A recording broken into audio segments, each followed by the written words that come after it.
Aleluya. Gracias, Señor. Gracias, Señor Jesús. Como veo que conocen esta alabanza, yo quiero escucharlo a ustedes en esta noche y cantársela al Señor. Rey de reyes, Señor de señores,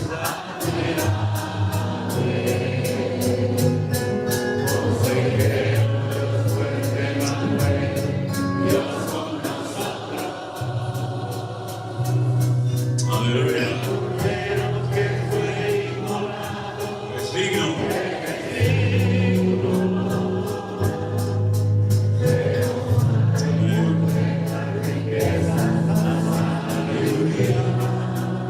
Fortaleza.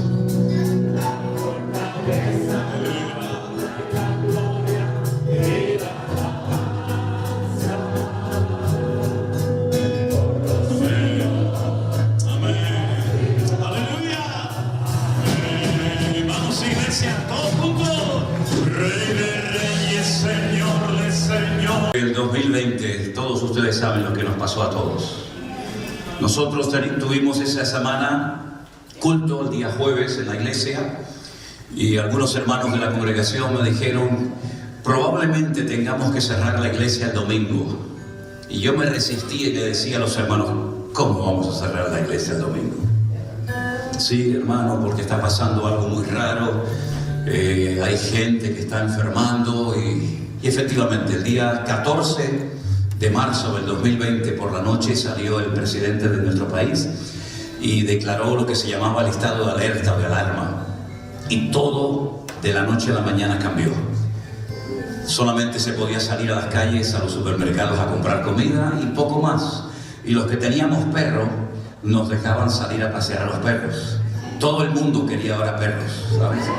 Alquilaban, préstame el perro, préstame el perro. Los perros estaban agotados, siempre paseando los pobrecitos 24 horas al día, porque no había otra posibilidad de salir, ¿saben? Y hermanos queridos, en ese tiempo tan diferente, en ese tiempo tan raro y difícil para muchas personas, en el tiempo de la pandemia en el que muchísimas iglesias se cerraron, muchos pastores y hermanos pues murieron. Esta canción yo la conocía en hebreo, totalmente en hebreo. Es una canción que se le canta a los muchachos cuando van al ejército, cuando van sobre todo a la guerra.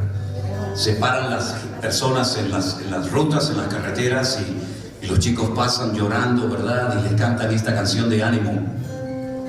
Lo importante es no temer, sino mantener la fe. Y entonces a mí se me ocurrió traducirla al español, al castellano. Y fue de tanto bien esta canción en aquellos días en los que había tanto miedo, tanta gente asustada, no sabían lo que estaba pasando, no sabían si íbamos a escapar con vida o no. Y comenzamos a cantar esta canción a puertas cerradas. Yo no sé cuántos de ustedes saben de lo que estoy hablando, pero en aquellos días nosotros vivíamos dentro de la iglesia, ni teníamos dinero para pagar un departamento, no teníamos nada. Y vivíamos dentro de la iglesia en unos cuartos pequeños que nos habíamos hecho. Y nosotros hacíamos los cultos, estaba mi hija Miriam, mi esposa Elena y yo, no había nadie más. Y hacíamos los cultos, yo predicaba, cantábamos. Y entonces le dijimos a la gente que nos veía, vamos a hacer un cartel, vamos a pegarlo en la puerta de nuestra nevera o en la puerta de nuestra casa que diga, prohibido quejarse. Y comenzamos a recibir miles de fotografías de personas en todo el mundo que decían prohibido quejarse, y comenzamos a cantar esta canción y nos levantó tanto el ánimo, porque había mucha gente con miedo, mucha gente asustada. Así es que fue como un lema, como un himno en aquellos días. Así que yo quiero que la canten conmigo nuevamente, que la cantemos con fe, porque el mundo nos quiere quitar muchas cosas, pero algo que tenemos que impedir que nos roben de nuestros corazones es nuestra fe en un Dios todopoderoso que salva, que limpia, que perdona nuestras vidas.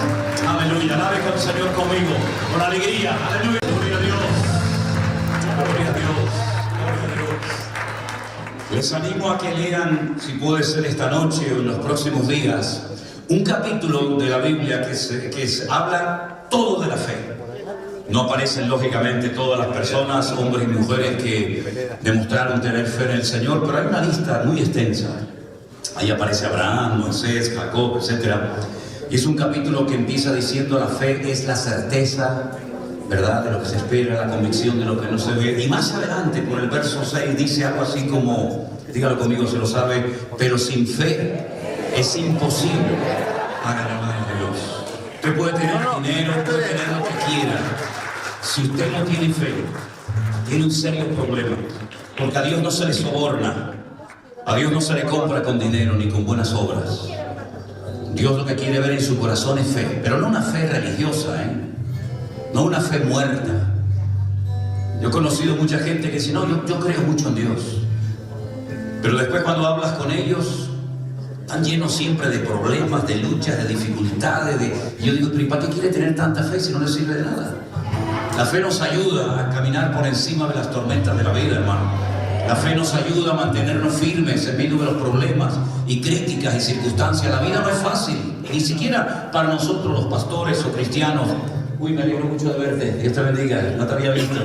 Así que, hermanos queridos, que nunca nadie te robe la fe de tu corazón, sino aliméntala, use la fe. ¿Y cómo crece la fe? Dice la Biblia, escuchando, oyendo la palabra del Señor. Es el alimento que su fe necesita para que no decaiga, sino que cada vez usted vaya de gloria en gloria, de victoria en victoria, de bendición en bendición, en el nombre del Señor. Desde fuerte aplauso a nuestro Dios en esta noche. Aleluya, aleluya. Gloria a tu nombre, mi Señor. Qué bueno es nuestro Dios. Amén, hermanos. Qué bueno es el Señor. Vamos a adorarle en esta noche con esta alabanza. Aleluya. Levantamos nuestras voces. Amén. Fuerte ese aplauso a nuestro Dios, hermano. Aleluya.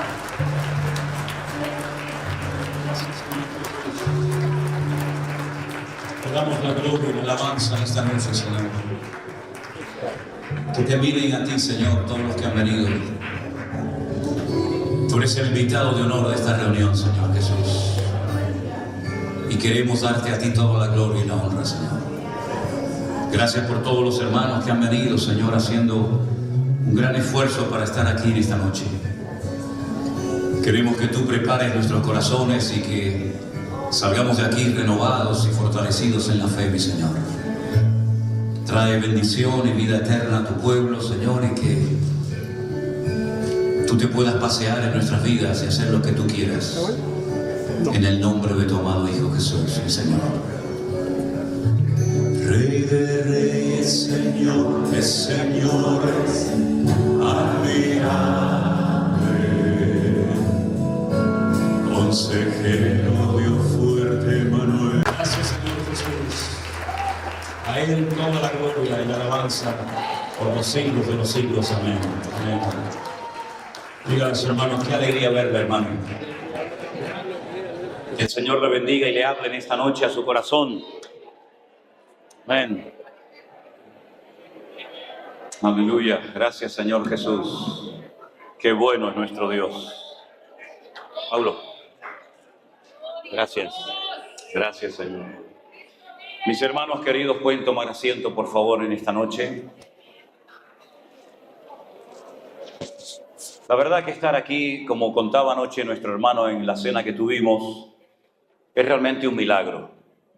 Porque por este lugar, por este teatro, pedían muchísimo dinero, dinero que no teníamos. Pedían miles de dólares. Y no solamente miles de dólares, sino que además por grabar, por filmar con las cámaras, nos cobraban $2,000 más. Así que no nos cobraron por ir al baño de milagro. Pero oramos a nuestro Dios, y nuestro Dios es un Dios grande y poderoso.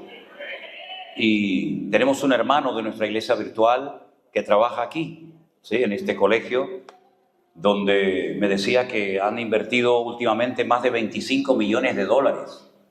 Y yo le dije, ¿en qué? Dice, bueno, hay más de 400 cámaras en este colegio, hay 2.500 muchachos que están estudiando, es un high school, y en sistemas de seguridad y cosas de contraincendio y todo eso. Y este hermano trabaja aquí, es el que oró, el que presentó el culto en esta noche en oración. ¿Dónde está el hermano? No lo veo. Oh, ahí está el hermano. Y nuestro hermano habló con los dueños o con los responsables de esta institución Y fue un milagro, de verdad, porque de cobrarnos miles de dólares. ¿Cuánto era exactamente lo que esta gente quería? $8,000. ¿Y al final en cuánto lo dejaron?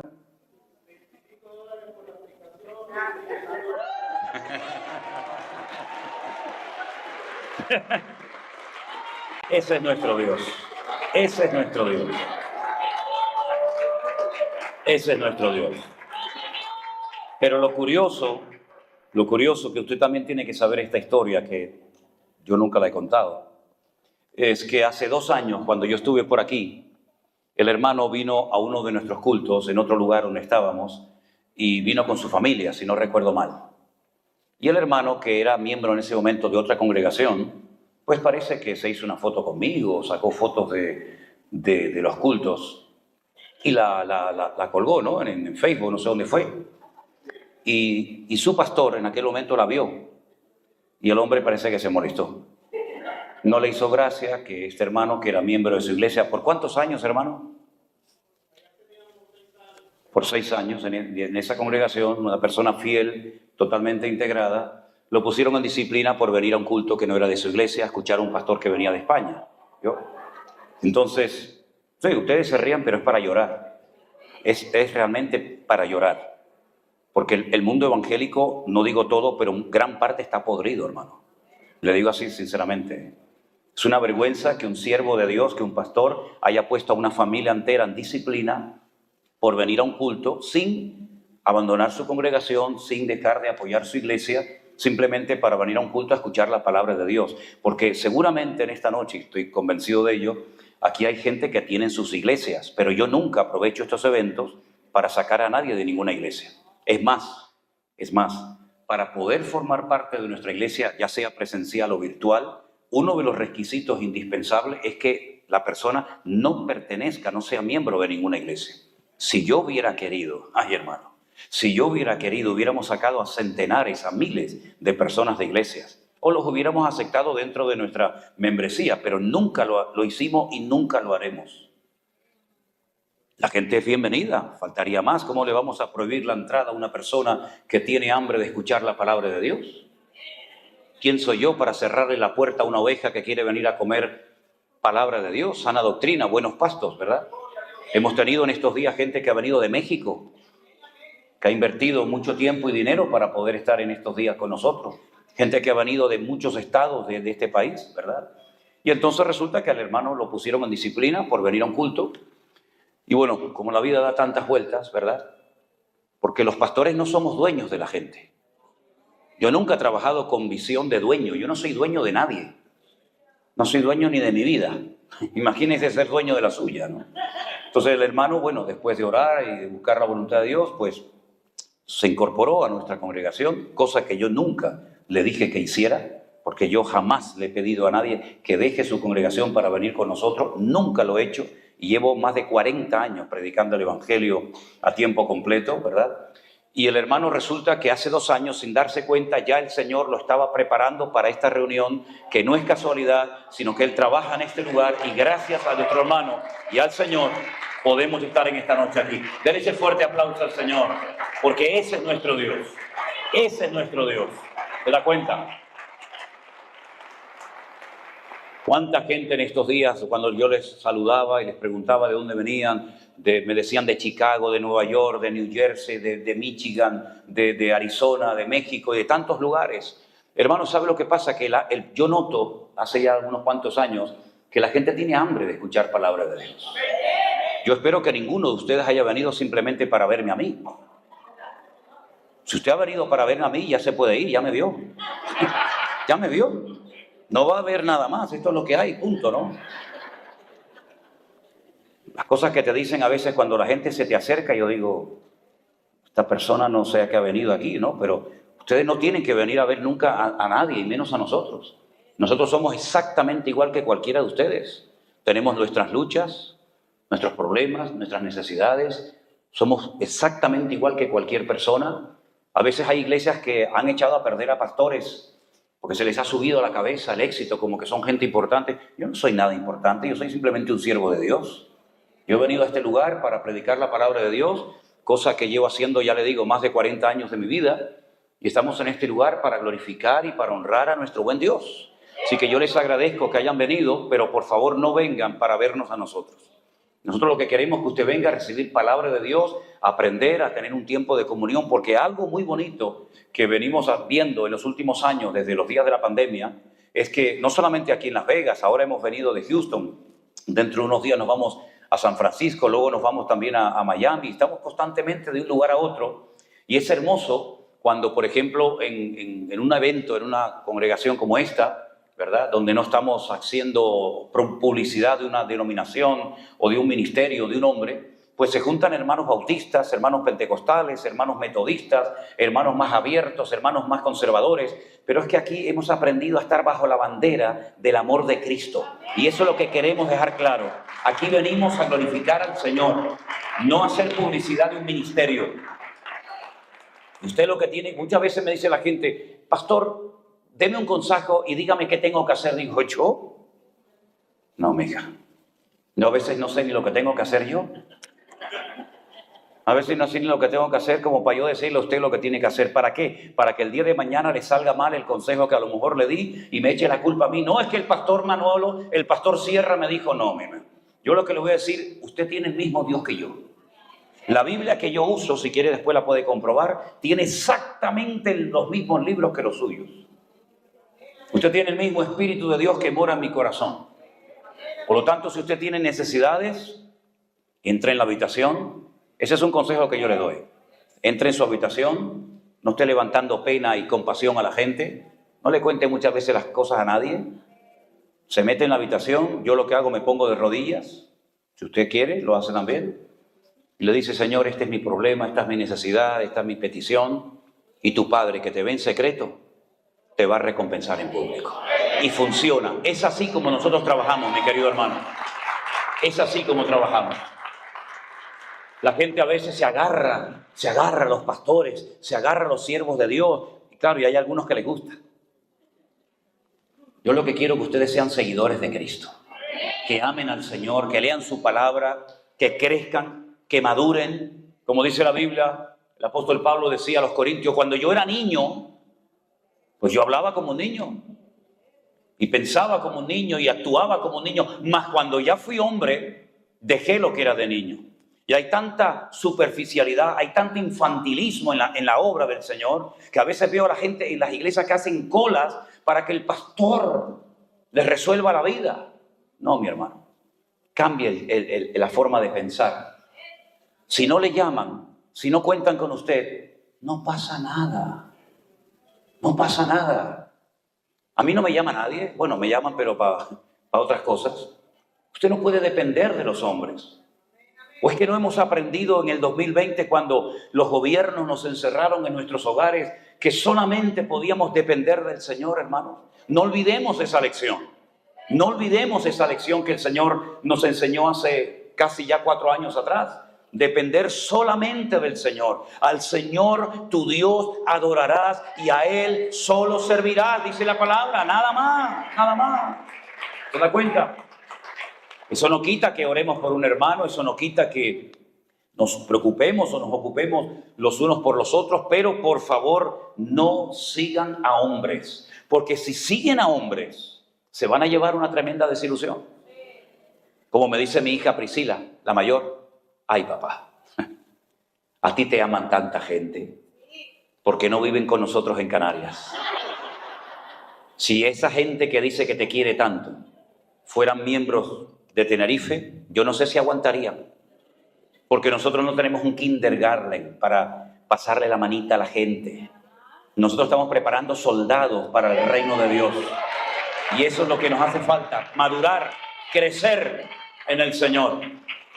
Bueno, mis hermanos, en estos días que hemos llegado de los Estados Unidos hemos tenido muchas reuniones, hemos tenido bautismos. De hecho, hoy, esta mañana estuvimos bautizando a algunos hermanos. Mañana creo que hay alguna gente también que se quiere casar y presentar a sus hijos. Pero en esta noche yo quiero, y de hecho así lo pedimos al principio, que ustedes tengan la oportunidad también de hacer preguntas. Yo sé que a veces por la forma como llevamos las reuniones, los cultos, no hay oportunidad para que la gente pregunte al que está predicando, ¿verdad?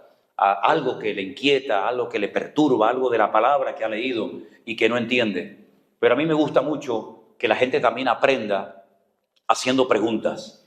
Y creo que hay algunas preguntas que han dejado sus papelitos, ¿verdad? Y hay una hermana que nos va a leer las preguntas que hemos recibido. ¿Tú las vas a leer? ¿Sí? Entonces, creo que son anónimamente las preguntas, ¿verdad? Bueno, pues lea fuerte y claro para escuchar y intentaremos con la palabra de Dios responder y al final, por supuesto, yo les compartiré también algo de la palabra. Vamos a escuchar la primera pregunta, hermanita. Buenas. ¿Se escucha? Ok. ¿Tiene un sonido? A ver. 1, 2. Ok. Sí, ya me escucha. Okay. La primera es una petición de oración por un hermano que tiene esclerosis múltiple. Y tenemos otra que dice, querido pastor Manuel Sierra, la palabra de Dios dice Colosenses 3:17, que todo lo que hagamos sea de hecho o de palabra, hacerlo todo en el nombre del Señor Jesús. ¿Por qué no bautizan en el nombre de Jesús y los apóstoles de Jesús sí? No, eso no es 100% así. A veces no se dice todo, sino se cuenta una parte. En la Biblia tenemos 2 pasajes donde encontramos, por así decirlo, como dos maneras de hacer los bautismos en agua. Primeramente, aclarar que nosotros creemos en el bautismo de adulto, no en los bautismos de niños. Sé que hay algunas iglesias evangélicas, no muchas, pero hay algunas, no sé aquí en Estados Unidos, pero en algunas iglesias evangélicas en España bautizan a los niños, ¿verdad? Niños pequeñitos, de meses, de días. Nosotros creemos que la palabra de Dios nos enseña que el bautismo tiene que ser hecho de adulto cuando la persona sabe a lo que se está exponiendo, cuando sabe a lo que se compromete y cuando entiende lo que significa ser bautizado en agua. Hay 2 pasajes. Uno está en Mateo capítulo 28 y otro está en el libro de los Hechos. El de Mateo 28 dice, id y hacer discípulos a todas las naciones, ¿verdad? Enseñándoles lo que yo les he enseñado y bautizándolos en el nombre del Padre, del Hijo y del Espíritu Santo. Así que eso es tan bíblico como el otro. Eso no lo he escrito yo. La Biblia dice bautizarlos en el nombre del Padre, del Hijo y del Espíritu Santo. Ahora la pregunta es, ¿a quién le escribió su evangelio Mateo? Porque es muy importante saber esto. Porque tenemos 4 evangelios en la Biblia y uno dice, ¿por qué no uno solo? ¿Por qué tenemos que tener 4? Cuando se dice que en los primeros siglos del cristianismo llegaron a circular casi 2000 evangelios diferentes. ¿Por qué solamente tenemos 4 en la Biblia? Mateo, Marcos, Lucas y Juan. Porque con esos 4 evangelios se abarcaba a toda la población mundial, ¿verdad? Por ejemplo, Mateo le escribió a los judíos. Los judíos eran grandes conocedores de las Sagradas Escrituras, de la ley de Moisés. Por lo tanto, Mateo emplea mucho la palabra y para que se cumpliera lo dicho por el profeta y menciona textos del Antiguo Testamento porque los destinatarios, los que iban a leer el Evangelio de Mateo, sabían quiénes eran esos profetas. Sabían quién era Moisés, David, Salomón, Jeremías, Sofonías, etc. Entonces, él cuando le escribe, le está escribiendo a gente que conoce la Escritura, ¿verdad? Y que son de origen judío. Los judíos aprenden desde su más tierna infancia unas palabras que en hebreo dicen Shema Israel Adonai Eloheinu, ¿verdad? Beajatai Adonai Eloheja Bejol Bejal Ufol Nechajato, todo eso, ¿verdad? Es decir, ellos repiten 3 veces al día, escucha Israel, el Señor nuestro Dios, uno es. Uno es. Cuando van a morir, dicen el Shema. Cuando se levantan por la mañana, dicen el Shema. Cuando se van a acostar, dicen escucha Israel, el Señor nuestro Dios, uno es. Ok. Cuando Mateo le escribe a los judíos, ellos no creían en lo que nosotros vulgarmente, es el término que utilizamos, no creían en la Trinidad. Creían en un Dios y nada más, que no tenía un hijo, como nosotros creemos que Dios tiene un hijo, porque de tal manera amó Dios al mundo que dio a su Hijo unigénito, ¿verdad? Y creemos en el Espíritu Santo también. El Señor Jesucristo enseñó muy claramente esto.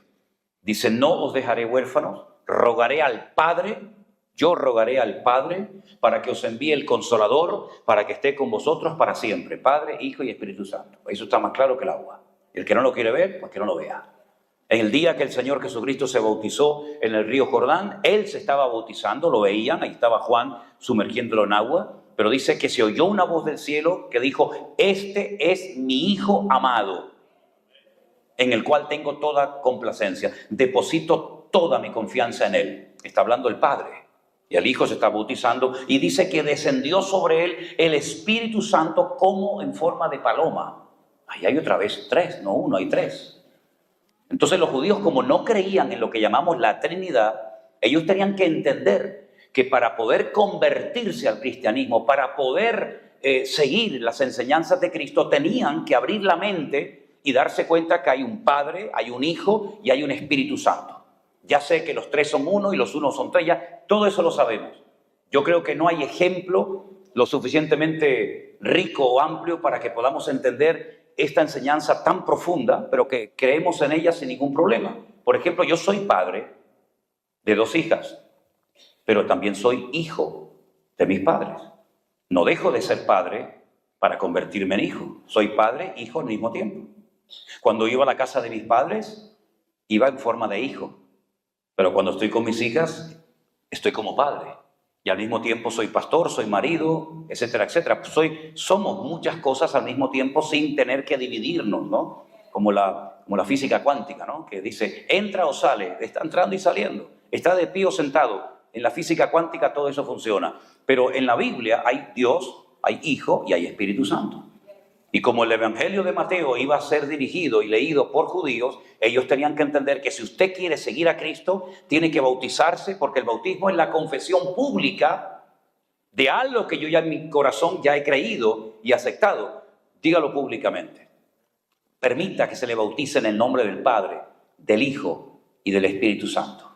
Y entonces eso significa que usted ha entendido el Evangelio y el mensaje que Cristo vino a dar. Pero en el libro de los Hechos, en el día de Pentecostés, Pedro se pone de pie y dice, arrepentíos y convertíos para el perdón de vuestros pecados y recibiréis el don del Espíritu Santo. Y dice, bautizaos en el nombre de Jesucristo. Claro, ya muchos sabían, ya el Evangelio no estaba empezando, ya muchos sabían que Dios había mandado a su Hijo y que ellos estaban llenos del Espíritu Santo. Lo acaba de explicar. Nosotros no estamos ebrios como vosotros suponéis, porque es la hora tercera, la hora 9 de la mañana. Esto es lo dicho por el profeta, que en los postreros días, dice el Señor, derramaré de mi espíritu sobre toda carne.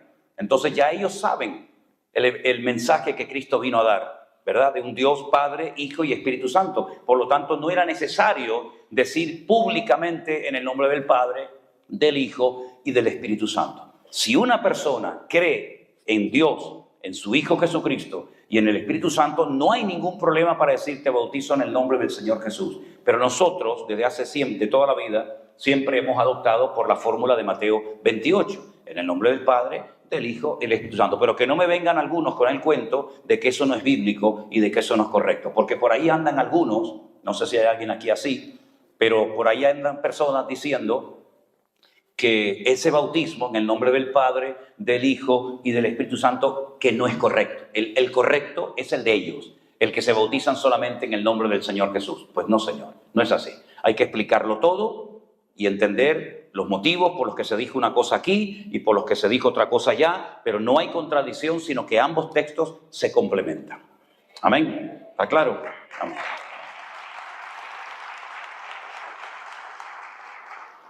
Te dice, bendiciones, pastor. Es evidente el esfuerzo, la preparación, el anhelo que usted tiene para el servicio, todo sea gloria a Dios.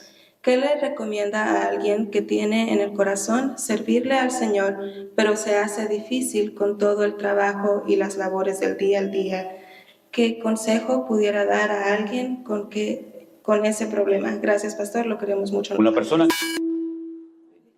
persona que quiere servir al Señor, pero que no tiene tiempo, pues que le sirva en lo que está haciendo. Es decir, yo no puedo servir al Señor porque tengo que cuidar a un viejito en una casa. Pues ya está sirviendo al Señor, porque todo lo que hacemos en la vida lo hacemos para el Señor. ¿O es que servir al Señor solamente subirse a un púlpito y predicar la palabra? Servir al Señor no significa, por ejemplo, ir a visitar a un enfermo. Servir al Señor no significa, por ejemplo, hacer otras cosas. Es que hay muchas formas de servir al Señor. Lo que pasa es que la gente tiene a veces un concepto equivocado. Dice, bueno, servir al Señor es el que predica, el que sube a una plataforma, el que canta. Eso es una forma de servir al Señor. Pero, por ejemplo, ¿cuánta gente ha servido al Señor para este evento y que no se les ve? Ni ustedes saben quiénes son ni cómo se llaman, pero han servido al Señor. Yo estoy haciendo una parte fácil, pero detrás de esto hay mucho trabajo. ¿Quién hizo los globitos estos? Yo no sé quién los hizo, pero tiene unos pulmones. Madre querida, tiene unos pulmones que ya me gustaría a mí tenerlos. Ah, que no los inflaron con así, sino... perdón. Pensé que los habían inflado con la boca. Bueno, da igual. También con la maquinita tuvieron que trabajar, ¿no? ¿Verdad? Entonces, yo el consejo que le doy a los que quieren servir al Señor es que aprovechen las oportunidades pequeñas, insignificantes, porque dice la Biblia, bienaventurado el varón que se gozó en el día de las pequeñeces. ¿Saben cómo yo empecé a servir al Señor? Colocando las bancas en la iglesia. En aquella época en mi iglesia se cantaban himnos y la gente iba con la Biblia y con un himnario que se llamaba Himnario de Gloria y Triunfo. Y cantábamos aquellos himnos, ¿verdad? Y yo los colocaba y después los ponía otra vez en una estantería que había. Y después me pusieron en la iglesia a limpiar los baños. Tuve 3 años limpiando los baños, como conté el otro día. Es decir, servir al Señor, ¿qué es servir al Señor? ¿Predicar y subirse a un púlpito? Hay muchas formas de servir al Señor. Ahora, el que tiene o cree tener un llamado del Señor para servirle, mi consejo es que se prepare. Porque no hay nada peor que una persona que quiere servir al Señor que no quiere prepararse. Y hoy en día el que no estudia y el que no aprende la palabra es porque es un vago y porque no quiere aprovechar. Porque mire, en internet hay libros, hay librerías, hay cantidad de material para que una persona que quiere servir al Señor no esté subiéndose a un púlpito a hacernos perder el tiempo, ni a decir tonterías, ni a hacernos reír, sino que predique la pura palabra de Dios. Entonces prepárese, estudie todo lo que pueda, aprenda, cómprese buenos libros, ¿verdad? Y prepárese lo mejor que pueda para poder servir al Señor. Pero hasta que llegue el momento, si el Señor lo permite, que lo pone en una posición de pastor, de lo que sea, gócese en lo que está haciendo. Ahí también usted puede servir al Señor, ¿verdad? No solamente los que predican sirven al Señor. La Biblia habla de los que sirven, los que presiden, los que tienen el don de misericordia, los que tienen el don de exhortación. Es decir, hay muchas formas de servir al Señor. Empiece desde ahora en lo que está haciendo a servir al Señor y ser agradecido al Señor, y ya verá como si usted es fiel en lo poco, el Señor le va a poner sobre mayores cosas. Así de claro. Amén.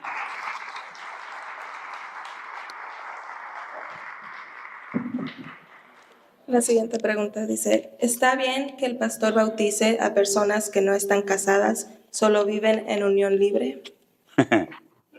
A lo mejor el pastor vive en unión libre también. Por eso lo hace. Miren, hermanos, la Biblia dice que todo en la vida tiene que ser hecho decentemente y con orden. Todo. Dentro y fuera de la iglesia. Que el primero el pastor. Así de claro.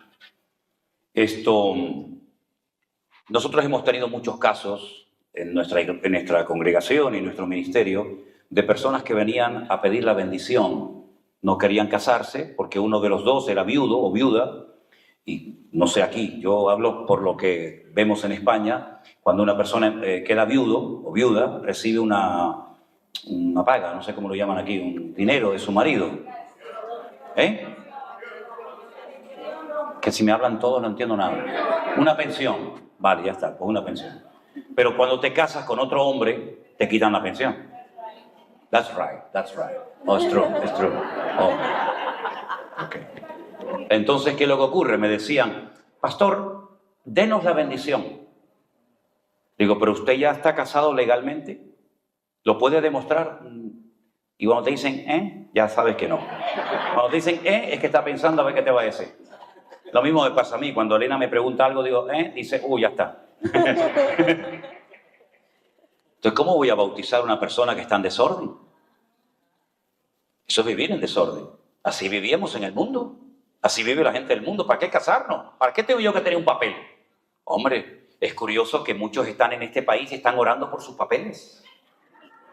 Están orando como locos por sus papeles. Incluso algunos han hecho un simulacro de matrimonio con alguien de aquí para tener papeles.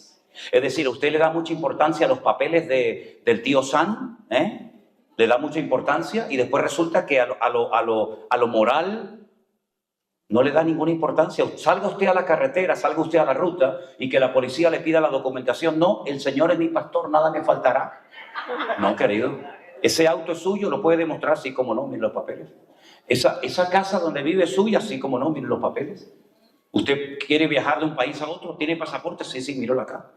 ¿Usted tiene visado para ir a tal sitio? Sí, como no. ¿Usted está casado? Sí. ¿Lo puede demostrar? Entonces, yo no sé lo que hacen otros pastores. Pero nosotros decimos, primeramente póngase en orden, porque si no vamos a dar una imagen falsa. Hermanos, esta gente ha nacido de nuevo, quieren ir en serio con el Señor, quieren dejar atrás la antigua vida, pero no están casados. ¿Pero qué relajo es este? Qué poca santidad y orden, ¿verdad? Y seriedad hay en el Evangelio. Entonces nosotros en nuestro ministerio no casamos a gente, no bautizamos a gente que no estén casados legalmente. Uy, entonces, ¿qué hago? Pues póngase en orden. Cásese. Así de claro. Y si no se quiere casar, búsquese otro pastor, porque yo no tengo la obligación de estar pastoreando, invirtiendo mi vida en una oveja rebelde que no quiere poner su vida en orden. Así de claro. Y me han dicho, espere, a ver si me va a aplaudir ahora con lo que voy a decir. Espera hasta el final. Y me han dicho, es que usted no tiene amor. Digo, mire señora, a mí me da exactamente igual lo que usted me diga. Si tengo o no tengo amor, me da igual. Mi Señor sabe si tengo, si no tengo amor, si soy un hombre de Dios, si soy un mentiroso, si soy un manipulador. A mí me da exactamente igual. Pero yo le digo, yo no estoy en esta tierra para agradarle a usted. Yo estoy en este mundo hasta que el Señor me permita estar para predicar la palabra del Señor. Y la palabra del Señor nos dice, todo hágase decentemente y con orden. Y si le gustó, dile un aplauso al Señor ahora. Así de claro. ¿Vio?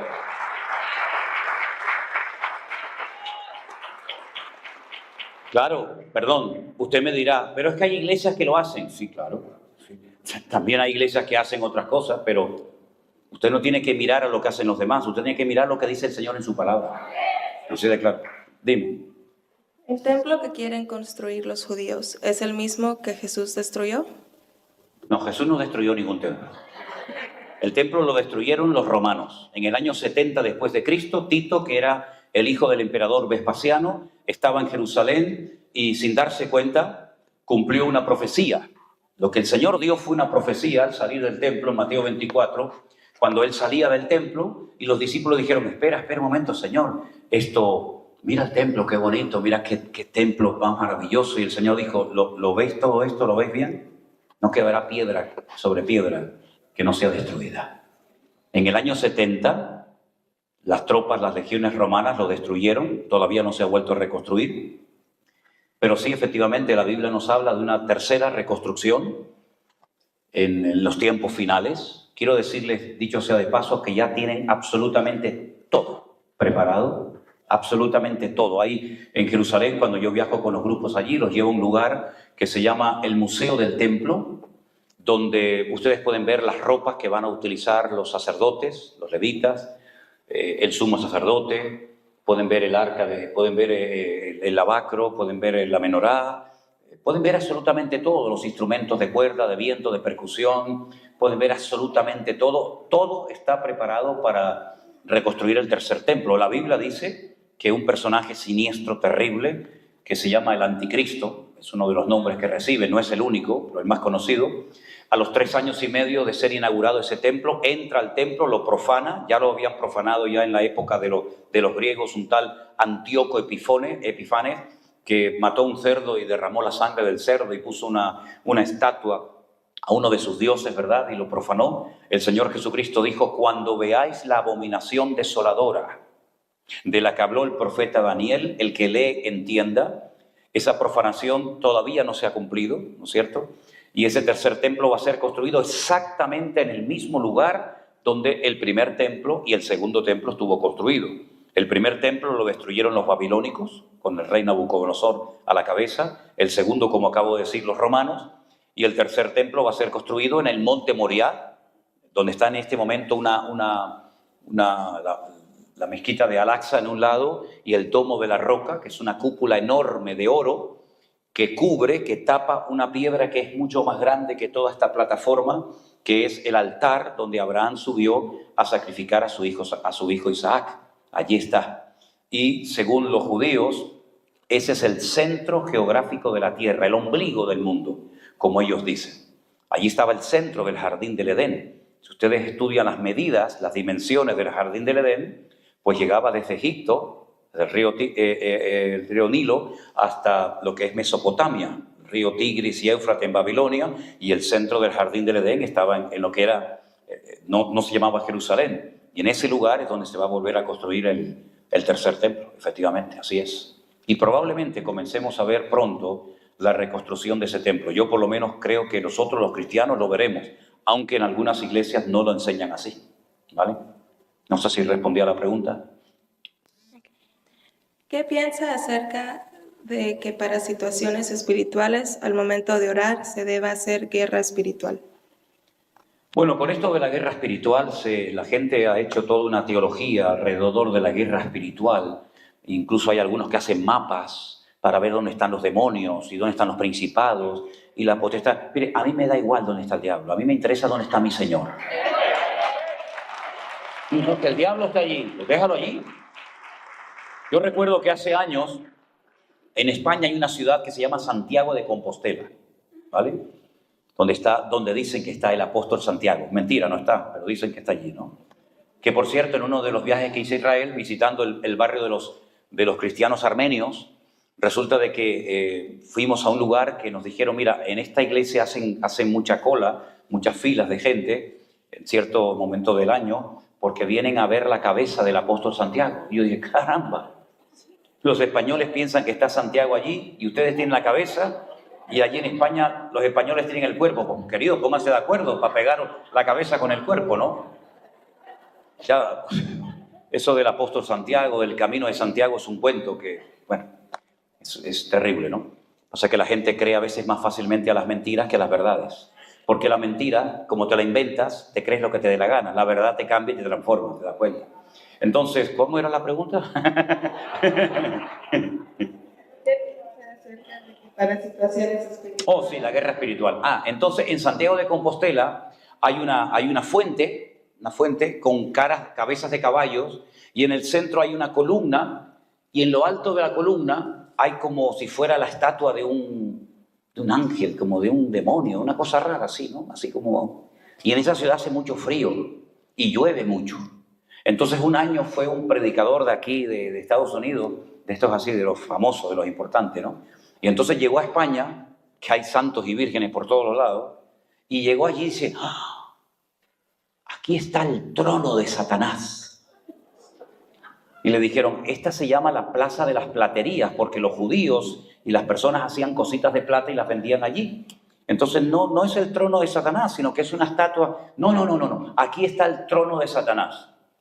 Y entonces, como hizo una convocatoria a nivel mundial para que vinieran gente que se llamaba Santiago, y muchos vinieron de Santiago de Chile, de Santiago del Estero y de muchos lugares que tenían nombre de Santiago, para reprender al principado, al diablo que estaba allí en esa columna con el frío que hace. Yo decía, Dios mío, si está ahí, déjalo ahí, que no se mueva. Entonces hay toda una locura que se ha hecho con el tema de la guerra espiritual. A mí un día me prestaron un libro que de verdad que si cuando oras con una persona que tiene problemas espirituales de demonio, te va a pasar todo lo que cuenta el libro, la verdad es que mejor ni leerlo.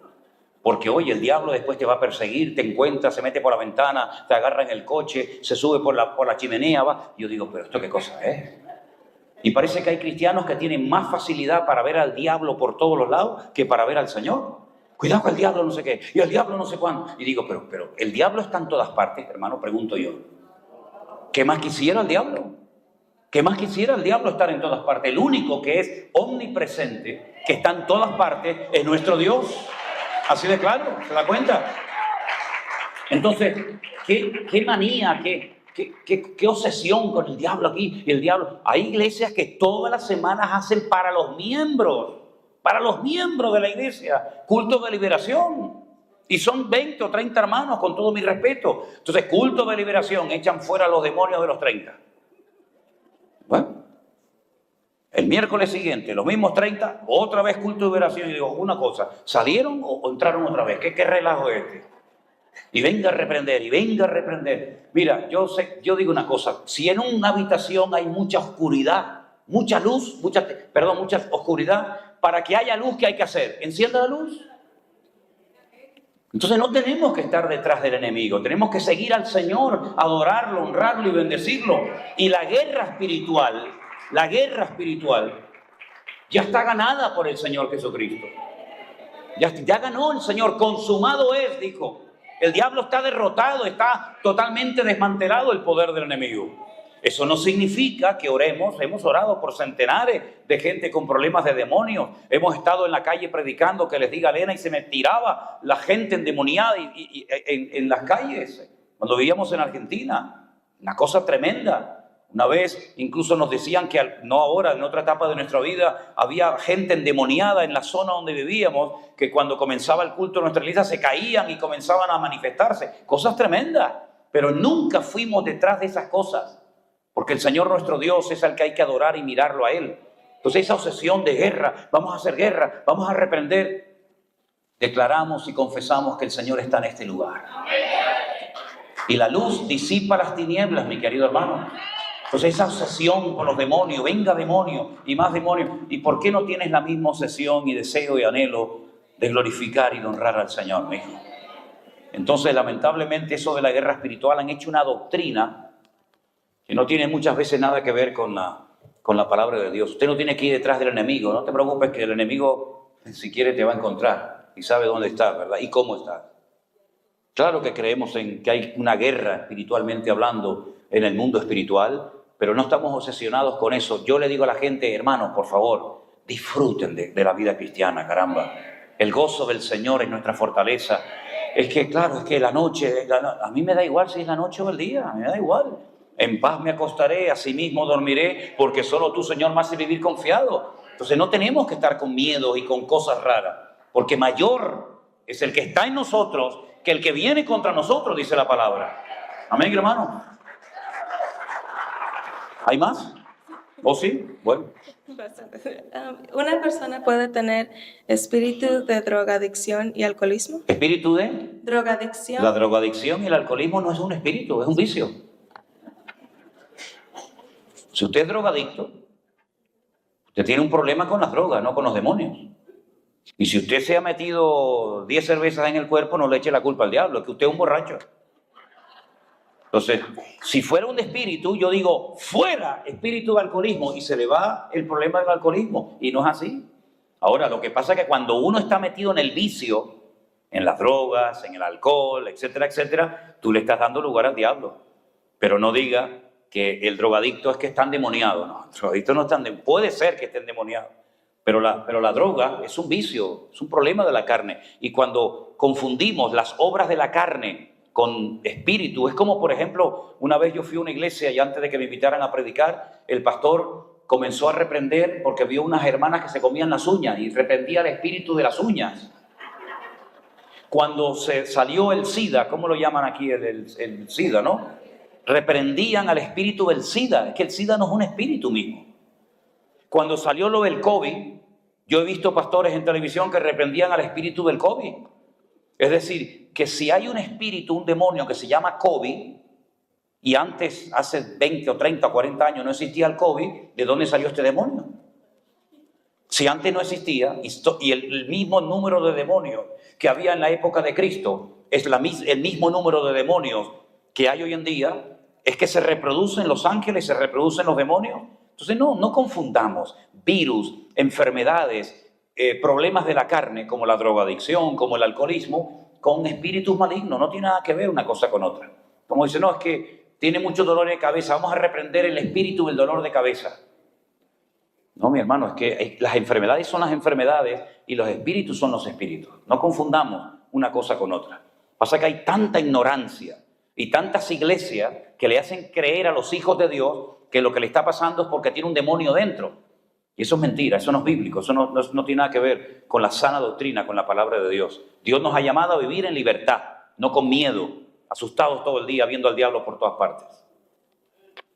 Siguiente pregunta, ¿la salvación se pierde? Bueno, aquí hay para todos los gustos. Hay algunos que dicen que sí, hay algunos que dicen que no, hay versículos que parece que no, otros versículos que parece que sí. Entonces, yo solamente digo algo porque esa pregunta justamente me la volvieron a hacer hoy. Yo no tengo ningún problema, ni estoy pensando que si se pierde, que si no se pierde. Yo es que no tengo tiempo ni para pecar. No tengo tiempo para pensar en esas historias. Ahora, hay algunos textos que parece, ¿verdad?, dan a entender como que la salvación hay que cuidarla. Dice, cuidar vuestra salvación con temor y temblor, no sea que nos deslicemos. Después te dice, al que venciere, no borraré su nombre del libro de la vida. Luego parece ser que existe la posibilidad de que te borren del libro de la vida. Después te dice, hermanos, Santiago le escribe a los destinatarios, ¿no? Hermanos, si alguno de entre vosotros se ha extraviado de la verdad, sepa que el que haga volver al pecador de su camino, cubrirá multitud de pecados. Entonces parece ser que, y lo hemos visto lamentablemente, gente que incluso servían al Señor, que se han apartado de los caminos del Señor y han vuelto como el perro al vómito. Porque la Biblia también habla de los que dan marcha atrás. De hecho, una de las características de los últimos tiempos será la apostasía. ¿Y qué es la apostasía? Dar marcha atrás, renegar de mi fe, no querer seguir al Señor. ¿O es que acaso cuando nos convertimos al Señor, el Señor anula nuestra voluntad? ¿Es que acaso el Señor cuando nos convertimos nos convierte en una especie de robot? Entonces hay gente que dice, no se puede perder. Pues no la pierda. O hay otros que dicen, sí se puede perder. Yo lo único que le digo, tanto a unos como a otros, en vez de estar discutiendo sobre tonterías, donde nunca nos vamos a poner de acuerdo. Allá afuera hay millones de gentes y miles de homeless en las calles de este país que tenemos que alcanzar para Cristo. Así que usted ocúpese en su salvación, ocúpese en salvar almas para Cristo, y ya verá cómo no tendrá tiempo ni para pensar que si se pierde, que si no se pierde. Yo creo que lo importante es que mantengamos la santidad, nuestra línea, nuestra comunión con el Señor, y no entremos en temas teológicos que no conducen a ninguna parte. Porque la verdad es que muchas veces veo a los cristianos que están más preocupados en discutir sobre temas que no son trascendentales que en lo que realmente deberían de haberse ocupado hace años, ganando almas para Cristo. ¿Saben?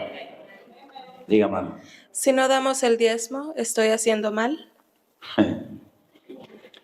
Vamos a ver, el diezmo, ¿de dónde viene la enseñanza del diezmo? La enseñanza del diezmo viene de la ley de Moisés, pero no solamente de la ley de Moisés, sino que hay un ejemplo antes de Moisés de alguien que dio los diezmos, y fue Abraham.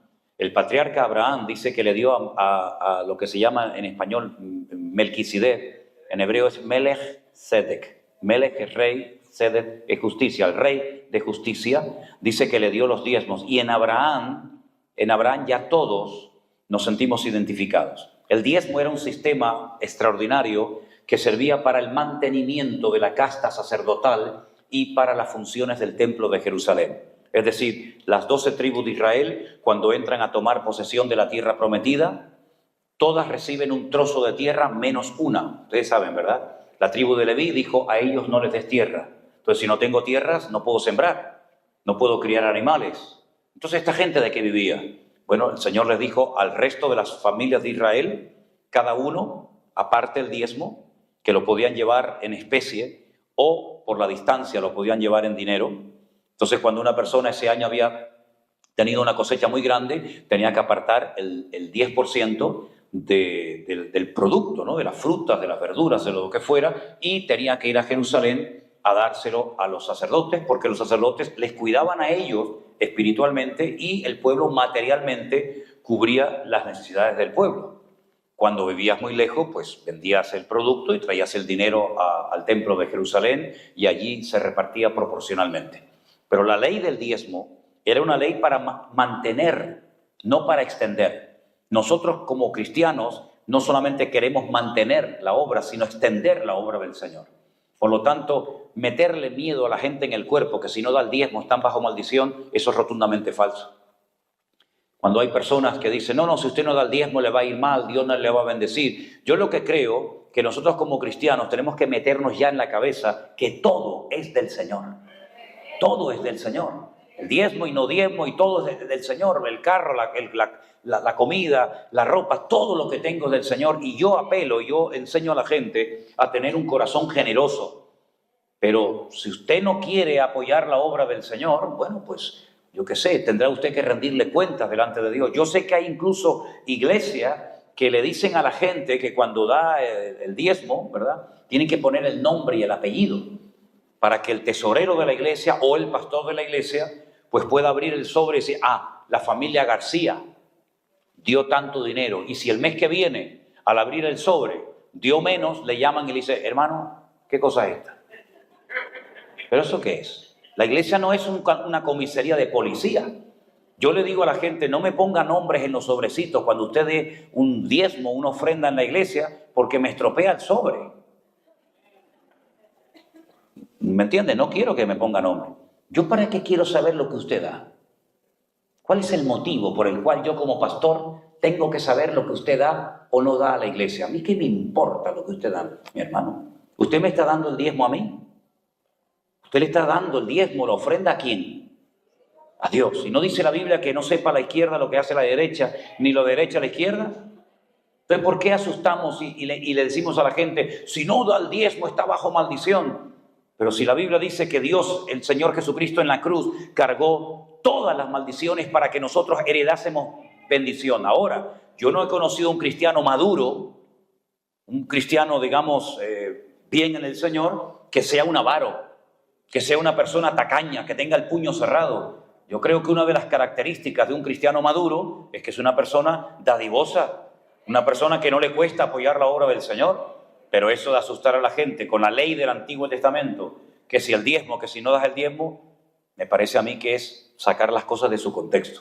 En el Nuevo Testamento la Biblia nos enseña que todo, hasta nuestra propia vida, le pertenece al Señor. Ahora, si un hermano quiere dar el diezmo regularmente, no hay ningún problema. Perfecto, hágalo, no hay ningún pecado. Pero no asustemos a la gente con el dinero, porque parece que a veces nos interesa más el dinero, la plata que la gente da, que la persona en sí misma. Y eso a mí me parece una falta de respeto, sinceramente. En Jueces 11, 34 al 35, Jefté había hecho un voto al Señor. Jefté. Sí. Mi pregunta es si Jefté hubiera haber podido romper ese voto, ya que por esa razón obtuvo descenso. Ese juez llamado Jefté, que hizo aquel voto, aquella promesa que el que primero le recibiera en su casa se lo ofrecería al Señor, eso fue una cosa totalmente fuera de lugar, totalmente en la carne. Yo quiero que sepan que el libro de los jueces, que estoy leyéndolo y he predicado en estos días de él, es un libro que una de las cosas más importantes que dice es que cada uno hacía lo que le parecía. Es decir, los jueces eran personas que en un momento determinado el Señor las usaba, pero eran personas que también hacían cosas tremendas, cosas totalmente fuera de lugar. Sansón fue un juez y se acostaba con prostitutas. Y Jefté era un juez del Señor, pero sin embargo dice que quería sacrificar a su hija. Ahora, ese voto que hace Jefté tiene, digamos, como dos formas de interpretarlo. Una es la siguiente manera. Unos creen que Jefté lo que hizo es que consagró su hija, que se mantuviera virgen sin casarse con nadie hasta el día de su muerte. De hecho, dice que ella fue por los montes de Israel llorando su virginidad. Y otros creen que lo que Jefté hizo fue sacrificarla como si fuera un animal, como si fuera una ofrenda que levantaba al Señor. Sí, no significa que todo lo que los jueces hacían estaba correcto. Ahí vemos que la Biblia no oculta los pecados y las cosas malas que hacían los hombres de Dios para que no creamos que eran perfectos. La Biblia no oculta los pecados de los jueces, tampoco oculta los pecados de David. ¿Por qué? Porque la Biblia quiere que tengamos la idea de que esos hombres que en un momento determinado podían ser grandes instrumentos en las manos del Señor, también podían hacer cosas terribles, ¿verdad? Y como yo he dicho muchas veces, damos gracias a Dios de que nosotros no vivimos en aquella época, porque a lo mejor nuestros nombres hubieran aparecido en las páginas de la Biblia como cosas que hicimos mal, ¿verdad? Por lo tanto, lo de Jefté fue una locura. Dios nunca pidió sacrificios humanos a nadie, más bien todo lo contrario. Y vemos el ejemplo de Abraham, que el Señor le impidió sacrificar a su hijo. Y lo de Jefté realmente fue una cosa, una locura, una locura. ¿Cómo va un hombre a decir, bueno, el que primero me salude? Imagínense que yo hiciera eso esta noche. El primero que me recibiera en la puerta, le corto la cabeza. Oye, el pastor, sí, pero el pastor hizo una locura. ¿O es que los pastores todo lo que hacen está bien? Los pastores no se equivocan nunca, son perfectos. Pues igual era en aquella época. Eran personas utilizadas por el Señor, pero también hacían cosas que estaban mal. Y cuenta lo bueno y lo malo para que sepas poner a cada uno en su sitio. ¿Sí, hermano? ¿Por qué no podemos llamar a Dios Jehová? Nadie ha dicho que no se le puede llamar Jehová. No hay un mandamiento, no hay una prohibición. No digas Dios Jehová. Usted llame a Dios como crea. Por ejemplo, si usted lee la Biblia católica, el nombre Jehová no aparece, aparece Yahvé. Quiero contarles como anécdota, yo lo he contado ya en otras ocasiones, que las primeras veces cuando yo iba a Italia a predicar, cuando ellos me oían o escuchaban a alguien que decía Jehová, me preguntaban, ¿qué es eso de Jehová? Y me llamaba la atención que no sabían. En Italia no se emplea Jehová porque no aparece Jehová en la Biblia italiana. Ellos dicen el eterno, porque el nombre Jehová es un nombre inventado. Me explico. El hebreo es un idioma que no tiene vocales. Todos son consonantes. Por lo tanto, si no hay vocales, o sabes leer muy bien el hebreo o te tienen que ayudar con una serie de puntos 3 diagonal, 3 arriba, 3 abajo, etcétera, para poder saber cómo se pronuncia ese nombre.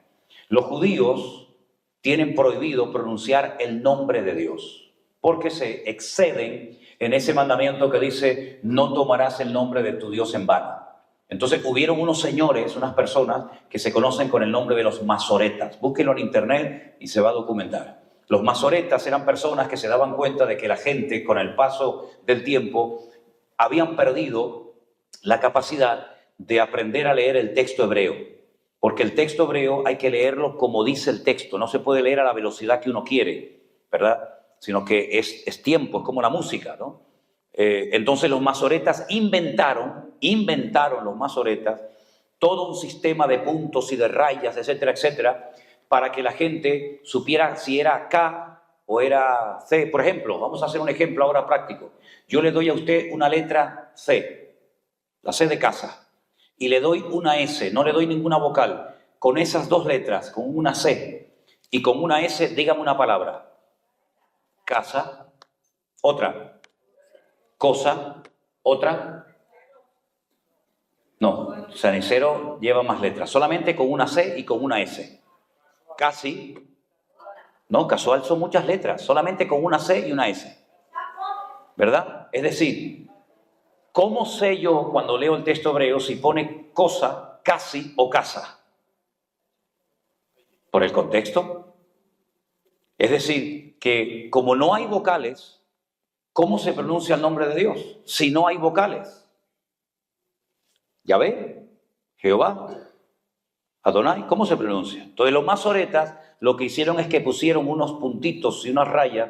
Lástima que no tenga aquí una pizarra para decirles explicarles lo que les estoy diciendo. Entonces ellos pusieron unas letras mal puestas, para que la gente no pronunciara el nombre de Dios. Entonces cuando usted lee muchos textos en hebreo, usted ve que pone el nombre de Dios son 4 letras, Yod, Hei, Vav, Hei. Esas son las 4 letras del nombre de Dios, Yod, Hei, Vav, Hei.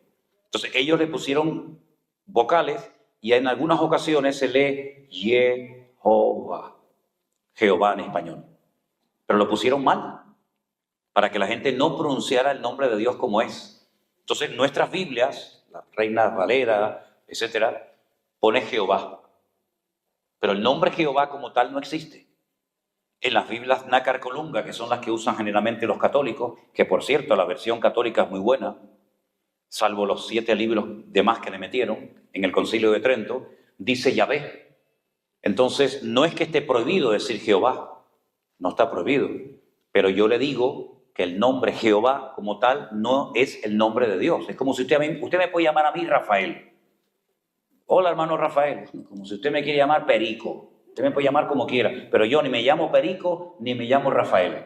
Entonces usted puede llamar a Dios Jehová, dígale Jehová, pero él no se llama Jehová, porque ese nombre lo inventaron los masoretas para que la gente no pronunciara correctamente el nombre de Dios. ¿Sí? Pero no está prohibido. Dígame.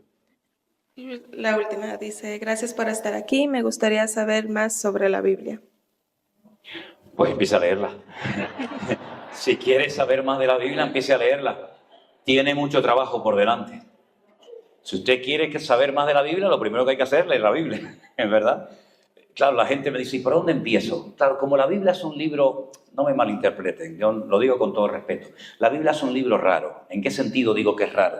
Porque la Biblia no es un libro como otro cualquiera que lo escribió una persona. Generalmente los libros los escribe una persona. No se ponen, como en el caso de la Biblia, 40 personas de acuerdo, tú haces 10 páginas, yo hago 15, yo hago 25. No. La Biblia fue escrita por 40 personas diferentes. Eso ya es raro, porque no hay ningún libro que tenga esa característica. Personas que no se conocían entre sí, algunos sí, pero la mayoría, por ejemplo, David escribió 75 salmos, pero no conoció a Moisés, que escribió 5 libros. Salomón escribió el libro de Proverbios, pero no conoció al apóstol Pablo, que escribió un montón de epístolas del Nuevo Testamento. Entonces eran distintas épocas, ¿verdad? 40 autores diferentes, y no escribieron la Biblia en un año, ni en 2, ni en 3, ni en 4, ni en 5, sino se tardó 1400 años en escribir toda la Biblia. Y después hay que juntar un poquito por aquí, un poquito por allá, y el Antiguo Testamento en hebreo se conoce como Tanaj, porque ellos dividen el Antiguo Testamento en 3 sesiones, lo que llaman la Torá, que son los primeros 5 libros de la Biblia, o la ley. Tienen los Neviín, que son los profetas, y los Ketuvim, que son los escritos. Y con la primera letra de Torá, Neviín y Ketuvim forman la palabra Tanaj. Entonces ellos no dicen, vamos a leer el Antiguo Testamento, porque ya la palabra es chocante. ¿Qué es un testamento, hermano? Yo no sé si alguien aquí ha hecho testamento, no hace falta que diga nada, pero ¿qué es un testamento? Es un documento oficial que hace una persona que sabe que se va a morir, ¿o no? Pues si no me voy a morir, ¿para qué hago testamento? Hago testamento para que después los hijos no se maten y se peleen unos a otros. Yo quería el carro, yo quería la casa, yo quería la finca, Entonces yo dejo por escrito mi última voluntad y cuando que ya me trajeron las flores. Cuando me entierren, ¿no? Pues, a ver, ¿qué quería este hombre dar a una hija, a un amigo, a un esto, aquello? Eso es un testamento. Pero Dios no se va a morir. Entonces, ¿cómo va a ser un testamento? Pero lo llamamos Antiguo Testamento. Y encima antiguo, como que ya está viejo, ¿no? Y al nuevo lo llamamos Nuevo Testamento, como que Dios se arrepintió y dijo, ay, voy a hacer 2 testamentos. Voy a hacer 2. Allí había dicho blanco y aquí digo negro. Allí había dicho sí y aquí digo no. Cambio de opinión. No, no es así. Son pactos, ¿verdad? Es otra cosa, ¿no? Son pactos que Dios ha hecho. Entonces, como la Biblia es un libro que tiene muchas particularidades, porque no solamente lo escribieron 40 personas, sino que además se escribió en varios idiomas diferentes. Por ejemplo, todo el Nuevo Testamento se escribió en idioma griego. Todo el Antiguo Testamento se escribió en hebreo, salvo algunas porciones del libro de Daniel que se escribieron en arameo, que era el idioma que hablaba Cristo en su época con los discípulos. Entonces, la Biblia es un libro muy complejo, donde hay expresiones, donde hay palabras, donde hay costumbres que a nosotros hoy en día no nos dicen nada. Por ejemplo, si yo le digo que Saúl entró un día a una cueva a cubrirse los pies, ¿cómo se interpreta literalmente lo que yo le acabo de decir? Porque el rey Saúl tenía frío los pies. Se mete a una cueva y se pone una mantita por arriba porque tenía los pies fríos. Eso fue lo que hizo Saúl en la cueva. ¿Y por qué no se los tapó fuera? ¿Para qué tiene que entrar a una cueva? No, es que lo que significa la expresión, el eufemismo, que entró a una cueva a cubrirse los pies, significa que entró a hacer sus necesidades. Ah, eso significa cubrirse los pies. Sí, pero se lo estoy diciendo como lo dicen ellos en hebreo. Nosotros diríamos más fuerte, ¿no? Diríamos otra palabra. ¿Te das cuenta? Le dice Juan, Señor, acabas de decir que alguien te va a entregar. Que alguien de nosotros te va a entregar. ¿Quién es, Señor? Él no dijo, seré yo, porque él sabía que él lo iba a hacer. Si yo digo, aquí dentro hay un ladrón, ¿verdad? El que no es ladrón no se tiene por qué sentir aludido. Pero todos tuvieron miedo porque dijeron, uy, uno de nosotros le va a entregar. ¿Te refieres a mí, Señor? ¿Te refieres a mí? ¿Seré yo? Juan no preguntó eso. Juan dijo, ¿quién es? Porque yo no te voy a entregar. Y le dice el Señor, el que moja conmigo en mi plato, ese es. Entonces el Señor se coge un trozo de pan, de matzá que se llama, ¿no? Lo moja en vino, y le dice a Judas, toma Judas, come esto. Y Judas dice que lo comió se levantó de la mesa y dice literalmente el Evangelio, y le entró Satanás en el cuerpo. Y uno dice, ¿pero qué pasó? Porque cuando tú le querías decir a una persona sin palabras, te amo, te ofrezco mi amor, te ofrezco mi familia, te ofrezco todo lo que tengo y todo lo que soy. ¿Cómo se lo decía sin palabras en aquella época? Mojaba pan en vino y te decía, toma, y te estoy diciendo que te amo. Y Judas dice, vale, pero te voy a entregar. ¿Te das cuenta? Son detalles. Es como, por ejemplo, dice la Biblia que cuando el Señor Jesucristo resucitó, una de las cosas que le llamó mucho la atención a Pedro es que cuando entró al sepulcro vio todo ordenado. Dice que lo habían envuelto, ¿verdad?, en una sábana, lo habían envuelto en un sudario. Imagínense que esta sábana, ¿no?, que fuera una sábana grande, envolvieron el cuerpo de Cristo. Cuando entró Pedro al sepulcro, se encontró, según los evangelios, todo bien dobladito, puesto así, en su sitio. No se lo encontró todo tirado, sino estaba todo ordenadito. ¿Por qué no se lo encontró así? Todo así, ahí todo, ahí. Porque en aquella época, cuando yo estaba comiendo y los criados, los sirvientes me estaban atendiendo, si yo por lo que sea tenía que salir, tenía que ausentarme, tenía que ir al baño o atender a alguien, pero voy a volver, no me recojan la comida, no me recojan el plato, ¿cómo lo digo? Así, lo dejo todo bien dobladito, y cuando el criado pasaba y veía todo bien doblado, te estoy diciendo, vuelvo otra vez. Pero si lo dejo así todo tirado, hago así, es que ya terminé de comer. Entonces cuando Pedro entró y vio todo bien doblado, dijo, el Señor volverá otra vez. El Señor volverá otra vez. Qué tremendo, ¿eh? Entonces, esos detalles tan bonitos de la Biblia, hoy en día son diferentes, ¿verdad?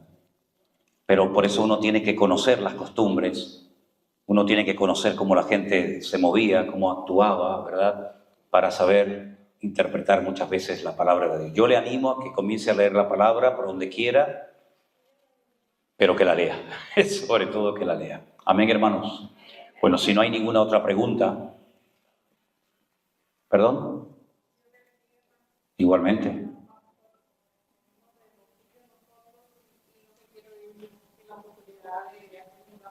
¿Por qué no se acerca al micrófono para que todos le oigan bien?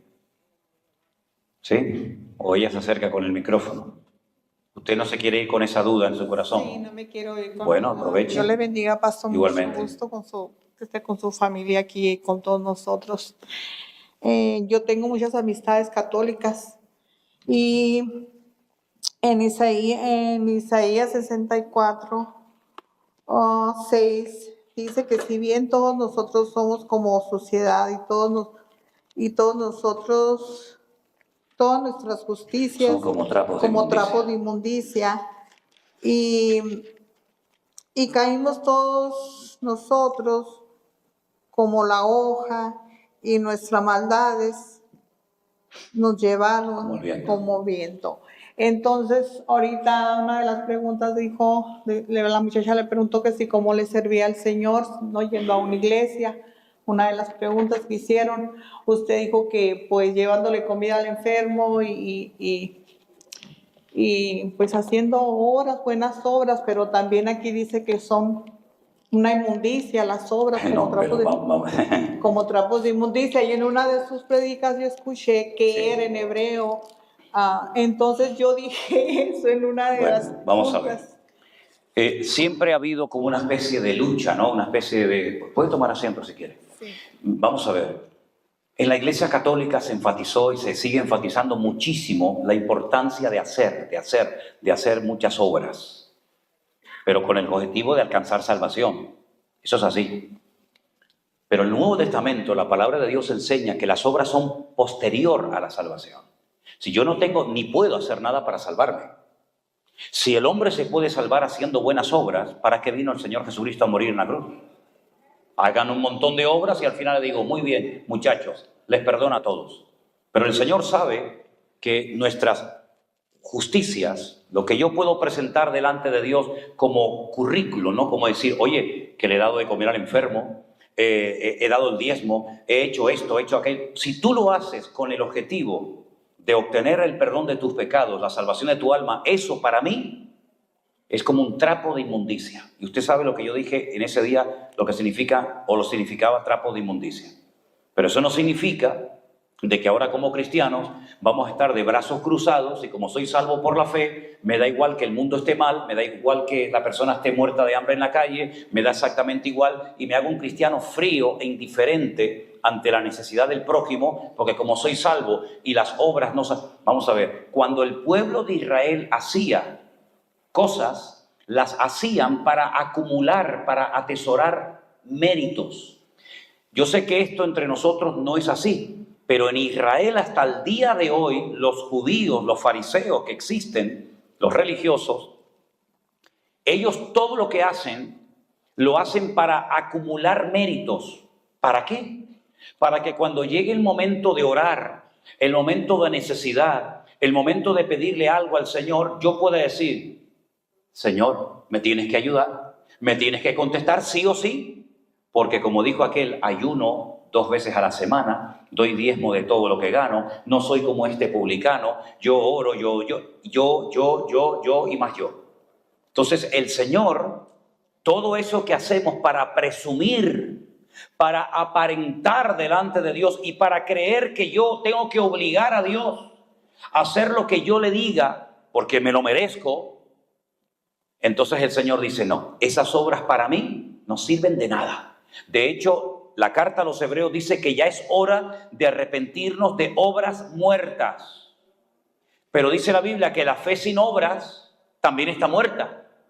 Ahora que yo conozco al Señor, que soy salvo, no por mis méritos, no porque yo me lo merezco y porque casi le obligo a Dios a hacer mi voluntad, ahora que yo me he humillado delante del Señor, ahora que yo reconozco que por gracia soy salvo y no por las obras, ahora yo tengo que producir frutos, pero no para impresionar al Señor, sino como un árbol bueno da buenos frutos. Nosotros como creyentes tenemos que dar fruto para la honra y la gloria del Señor. Y si doy fruto, dice que me va a podar y a limpiar para que dé aún más fruto. Pero no hago esas cosas para impresionar al Señor. No hago esas cosas para decir, es que te exijo, como dicen algunos por ahí, declaro que me tienes que sanar. ¿Qué es lo que hacen los judíos cuando ellos creen que no tienen suficientes méritos para recibir una respuesta a una oración? Se van a la tumba, sí, escúcheme bien, se van a la tumba de David, se van a la tumba de Samuel, se van a la tumba de algún grande de la historia, se acuestan encima de la tumba y le dicen a Dios, Señor, si los méritos que yo tengo acumulados no son suficientes para que me responda, pido que por los méritos de tu siervo David me respondas a mi oración. Tú dices, ¿pero eso qué es? Eso es como hacen ellos las cosas, acumular méritos y méritos. Sin embargo, aquel que subió al templo dijo, Señor, no soy digno ni de levantar mi rostro. Y dice que ese salió justificado de la presencia del Señor, porque no confiamos en nuestras fuerzas, no confiamos en nuestros méritos, sino somos salvos por los méritos de Cristo. Pero eso no significa de que voy a estar con los brazos cruzados. Ahora yo voy a producir, porque las ovejas tienen que dar leche, carne, corderitos y lana. Y una oveja que no produce nada para el Señor, en aquella época se le mataba, porque era una oveja estéril. Y cuando un árbol no da fruto, se corta para que no inutilice la tierra. Entonces, cuidado, porque las obras son importantes, pero no para obtener méritos y salvación, sino como resultado, como producto de que yo ya soy salvo y soy convertido. En el libro de Isaías, los judíos decían, hemos ofrendado, hemos diezmado, hemos orado, y como que nos merecemos que nos bendiga. Hermanos, ¿qué nos merecemos nosotros, hermanos? Nada. No nos merecemos nada. Estamos aquí en pie por la gracia y por la misericordia de Dios. Porque si Dios nos apuntara con el dedo, diría tú, ¿y tú a dónde vas, por favor? Entonces, las obras tienen su justa medida, pero no como hacen algunas personas para obtener la salvación. ¿Qué voy a hacer yo para ganarme la salvación? Nada, nada. Somos pecadores. Todos nosotros nos descarriamos como ovejas. Cada cual se apartó por su camino, mas el Señor cargó en él el pecado de todos nosotros. Amén, hermanos. ¿Terminamos? ¿Una más? Ok. Bueno, una más, ¿sí? Una más. Hoy lo que... Es que te estás acercando al altavoz, por eso pita. Nomás tenía yo una duda, pastor. Cuando dijo del templo que está siendo construido, ¿verdad? No, que va a ser construido. Que va a ser en el futuro. Hay unos que dicen, estaba yo viendo, que dicen que ahí donde los judíos creen que es el templo, donde está el mosque de los musulmanes, que en realidad esa es una ¿cómo se dice? Un romano, no altar, pero se me está olvidando cómo se dice la palabra. La frontera de estos, de los romanos, que realmente ese muro no es, que no fue el templo de Israel, sino que el templo de Israel estaba construido un poco más abajo, donde se cree que estaba el valle donde está el valle de David. Sí, ya sé. No sé si has escuchado eso. ¿Cuál es su opinión? ¿Cuál es su...? Sí, yo he escuchado, sí lo he escuchado. Mira, escucha. Las murallas que rodean actualmente la ciudad de Jerusalén no son las murallas de la época de Cristo. Yo sé que cuando digo esto, cuando voy con grupos a Jerusalén, me dicen, ay, no me digas eso, hermano. Digo, no. Ni las murallas son de la época de Cristo, porque estas murallas se construyeron por Sulimán el Magnífico entre el 1536 y el 1538, ¿sí? Entonces, no son las murallas de la época de Jesús, e incluso son más pequeñas, porque la ciudad imagínense que David, el rey David, que se llama la ciudad de David, vivía, digamos, en este sector. Las murallas actuales son así, más o menos de 4,5 kilómetros de perímetro. Entonces no tiene sentido que el rey viviera fuera de las murallas, porque si las murallas son para protegerme, ¿qué sentido tiene? Entonces las murallas de la época de Jesús eran mucho más grandes para que el rey estuviera protegido, pero las murallas hoy en día son más pequeñitas. Ahora bien, esas murallas fueron destruidas, no quedó nada en pie. Las construyó un musulmán, que son las que se pueden ver actualmente. Ahora, hay un documental, no sé si es de National Geographic o algo así, que dice que el templo no estaba en el monte Moriah, en lo alto, sino que estaba donde vivía David. Eso es rotundamente falso. Eso es como, ¿cómo se llama la novela esta de Da Vinci? ¿Cómo se llama el Código Da Vinci? Que la gente siempre cuando lee una novela o ve una película o ve un reportaje tiene más fe para creer en eso que en lo que dice la palabra de Dios. La palabra de Dios dice dónde estaba el templo. Lo dice claramente, en el monte Moriah. Moriah viene de Moreh-Yad, el monte donde Dios es mi maestro. Y allí estaba la gloria del Señor, ¿verdad? Por lo tanto, esos son documentales hechos por inconversos para desacreditar la palabra de Dios. Pasa que tienen muchos dólares, muchos millones, y hacen documentales espectaculares, y la gente dice, como otro que hicieron ellos, que descubrieron la tumba de Jesús. Y al lado estaba enterrada su esposa, que era María Magdalena. Y que hoy en día hay niños y gente que desciende de ese... Es decir, son cuentos, son cosas para desacreditar la palabra de Dios. El templo va a ser reconstruido en el mismo lugar donde estuvo siempre el templo, en el monte Moriah, en lo alto de arriba. ¿Cómo? Bueno, el Señor sabe todos los detalles. Pero lo que tú hablabas del muro, lo que llaman, lo que conoce la gente como el muro de los lamentos, ¿sí? El Kotel Hammaraví, que se llama, no formaba parte del templo, sino que era un muro de contención. Si usted quiere parar que la montaña se le venga encima, con la lluvia, con la erosión, tienes que levantar un muro de piedra para que no se te venga la montaña abajo. Toda Jerusalén fue destruida, pero parte de ese muro quedó en pie hasta el día de hoy. Y ese es el lugar más sagrado para los judíos.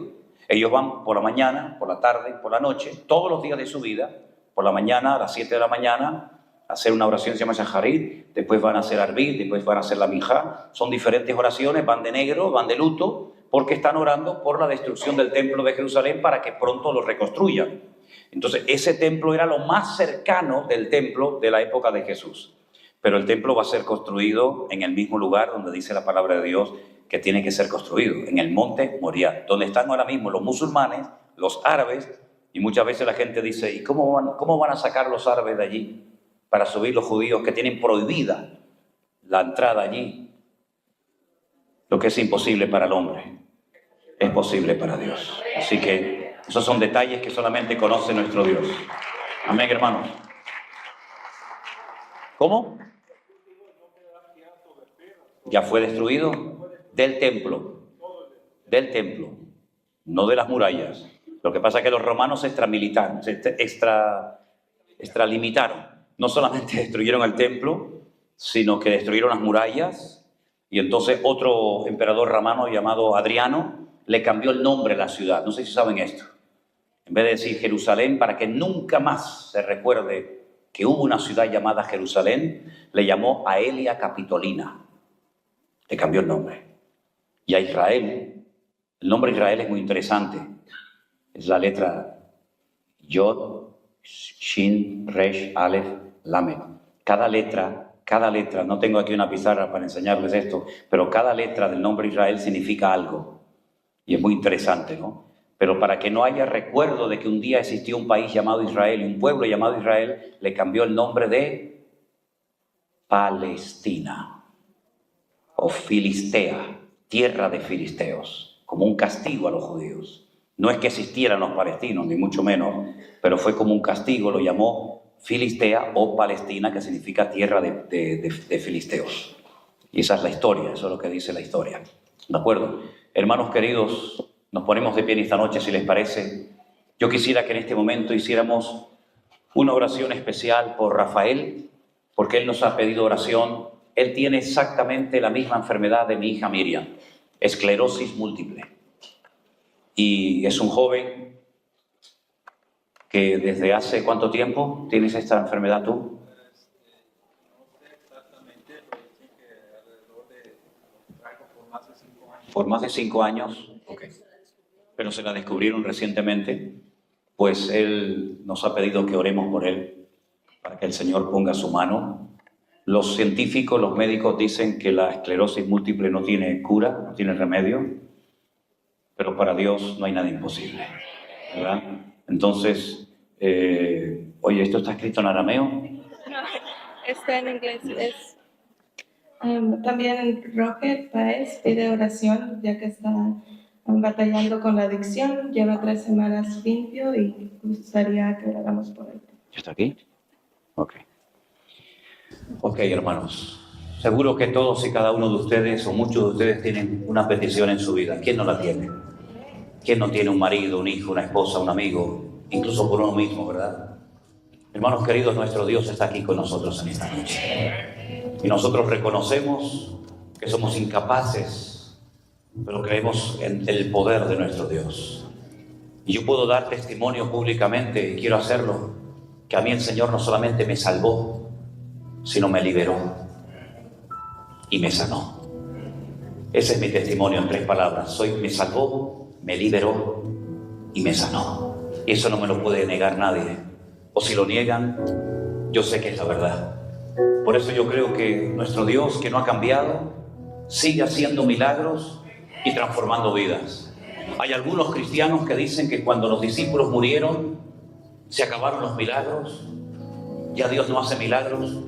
Si usted quiere creer eso, usted es libre para creer lo que quiera. Pero yo sé que Dios hace milagros.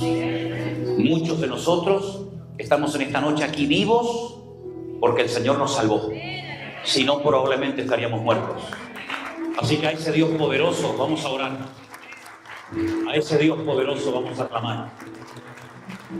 Y le digo algo. Si Dios me sana o te sana, le daremos la gloria a Dios. Pero si no me quiere sanar por lo que sea, le seguiré dando la gloria. Porque como dijo aquel varón de Dios, he enterrado mis 7 hijos esta semana, Señor. Mi mujer me ha abandonado. Mis cosechas se han echado a perder en el campo. Todas mis casas se han derrumbado. Todo mi trabajo de años ha desaparecido. Mis animales se han muerto. Mis amigos me han abandonado. Pero quiero decirte, mi Señor, que aunque tú me mates, te seguiré adorando, porque yo sé que tú estás vivo, Señor. Ese fue Job. Como aquellos jóvenes hebreos que le dijo Nabucodonosor: ¿no se han querido postrar ante mi imagen de oro? ¿Ustedes se niegan a adorar a mi ídolo? Les voy a dar una segunda oportunidad. Cuando oigan los instrumentos musicales, se van a postrar y van a adorar a la imagen que yo he construido. Y si no lo hacen, les lanzaré vivos a un horno de fuego. Y a ver qué Dios va a ser el que os libre de mi mano. Y aquellos 3 jóvenes valientes dijeron: nuestro Dios nos puede librar de tu